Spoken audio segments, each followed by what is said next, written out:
At 5:12 local time, the calm waters of the Persian Gulf looked almost perfectly peaceful.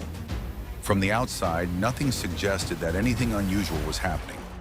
The horizon stretched wide and blue under the early morning sun, and a United States Navy carrier strike group continued its routine patrol through international waters. But inside the Combat Information Center of the aircraft carrier, the atmosphere changed in seconds. A radar operator leaned closer to his screen. A new surface contact had appeared to the north, then another. Within moments, 5 fast-moving objects began sliding across the tactical display, their speed increasing as they closed the distance toward the American fleet.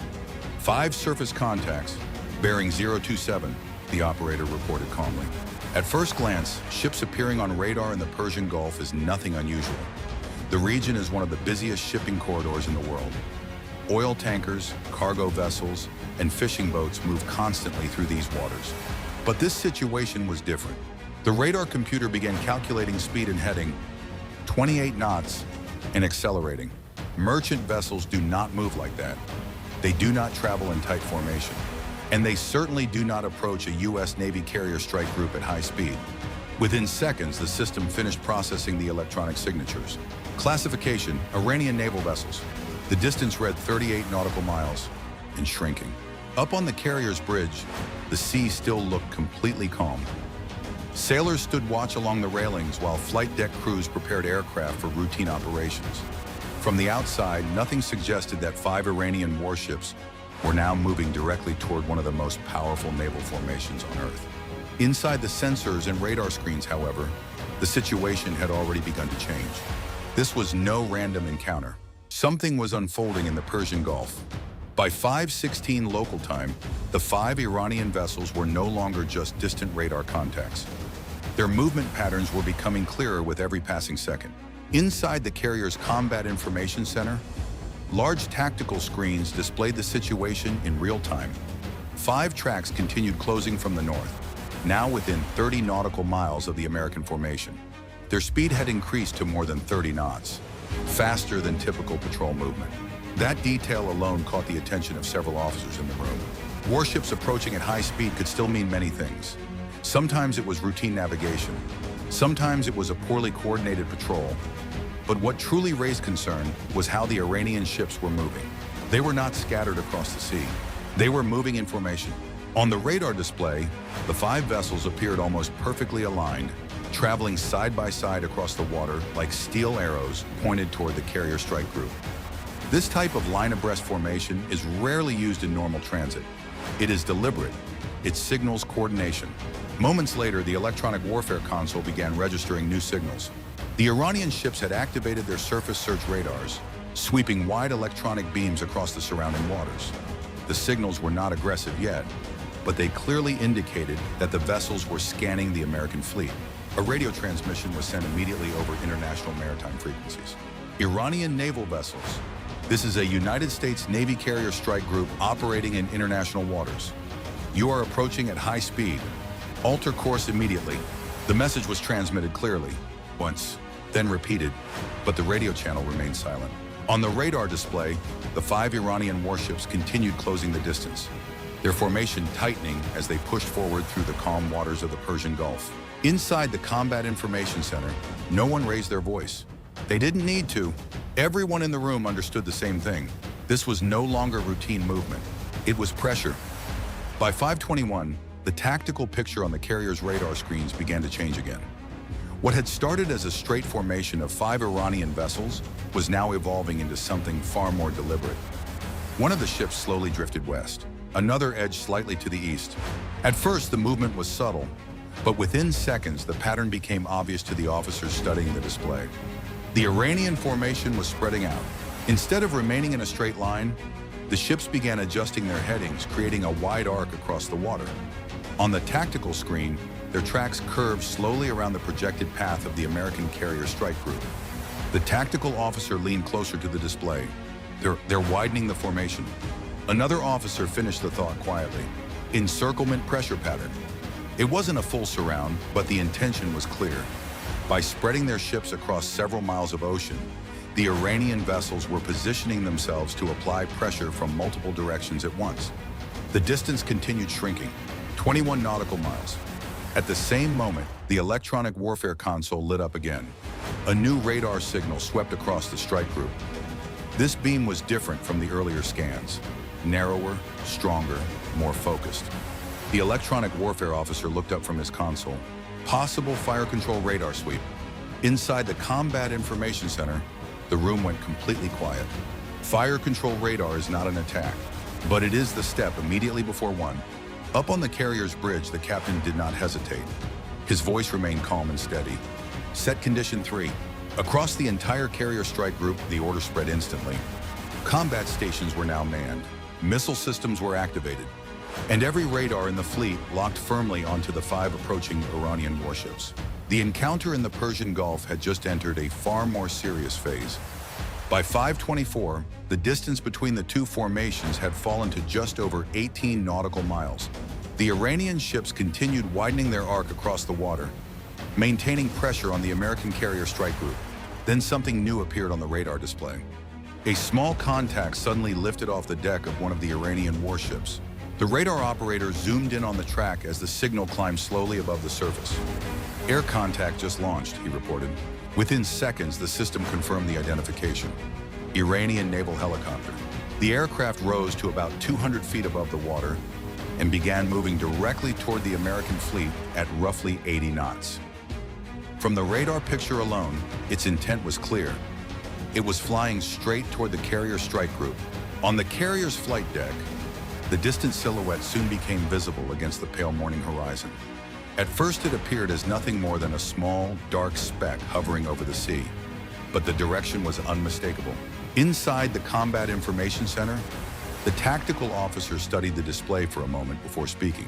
Recommend airborne intercept. The captain nodded once. Launch the fighters. Within seconds, the command moved across the carrier. Flight deck scrambled. Deck crews immediately shifted from routine operations to rapid launch procedures. Yellow shirt directors ran across the massive flight deck, guiding aircraft into position, while ground crews secured the final safety checks. Moments later, the first FA-18 Super Hornet roared down the catapult. Steam exploded from the launch track as the jet was hurled forward into the morning sky. Seconds later, a second fighter followed, climbing sharply above the carrier strike group. Within minutes, both aircraft were racing toward the approaching helicopter at speeds exceeding 400 knots. Far below them, the Iranian ships continued their maneuver, and the tension in the Persian Gulf kept rising.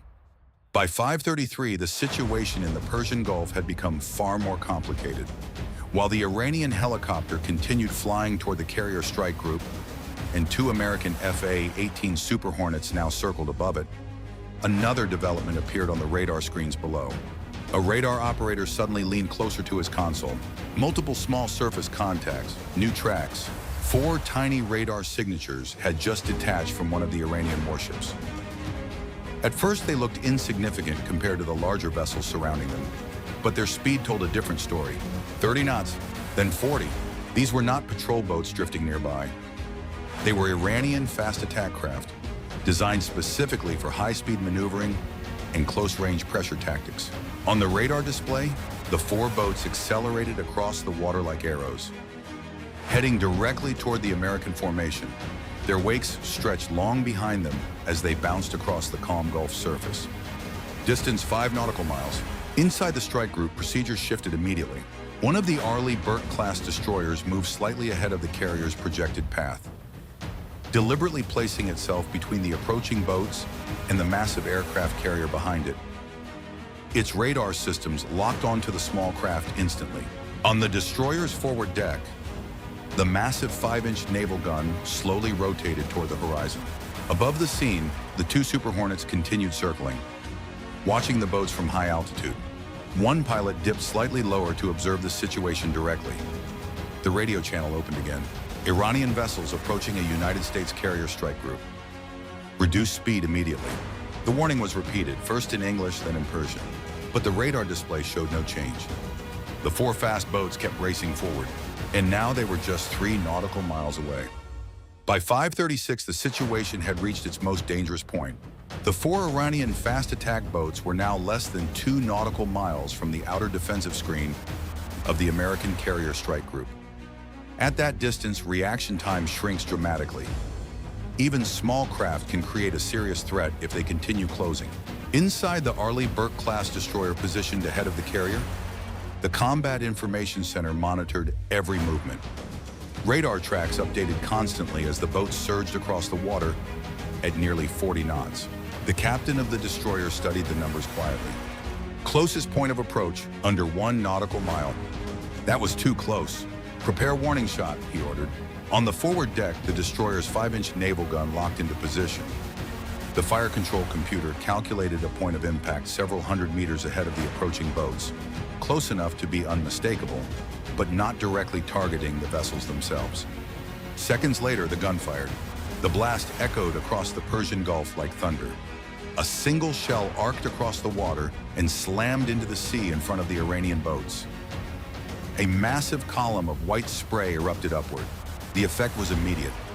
2 of the boats hesitated and began slowing slightly, but the other 2 continued forward. At that same moment, the electronic warfare console inside the carrier lit up again. A sharp spike appeared on the screen. The operator checked the frequency, then spoke carefully. Possible fire control radar lock.